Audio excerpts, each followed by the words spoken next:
To God. இந்த வருஷம் ஃபுல்லாக லைஃப்பில் வேலையில் எந்த ப்ரொமோஷனுமே இல்லாமல் இருக்கே. கிச்சனில் ஆஃபீஸில் அதே வேலை தானான்னு அழுத்துக்கிறீங்களா? அத்தாலியாங்கிற வில்லிக்கு பயந்து யோவாஸ் என்னும் ராஜகுமாரனை வீட்டுக்குள்ளேயே மறைச்சு யோய்தா வளர்க்குறாரு. சின்ன பிள்ளைங்களாம் ரோட்ல விளையாடுறத ஜன்னல் வழியா பார்த்த யோவாஸுக்கு ரொம்ப நாளா ஏக்கம். ஏன் தன்னை வெளியே விளையாடவே விடுறதில்ல?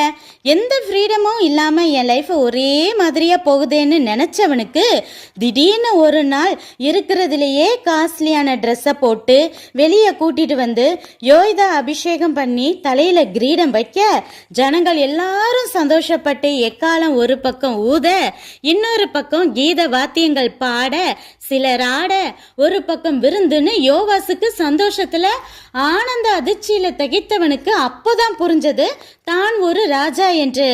நீங்க தேவ பிள்ளைனா இதே மாதிரி ஏற்ற வேலையில புது வருஷத்துல ஒரே நாள்ல உங்க லைஃபே தலைகீழ பிளஸ்ஸிங்கா மாற தேவன் கிருபை செய்வாராக.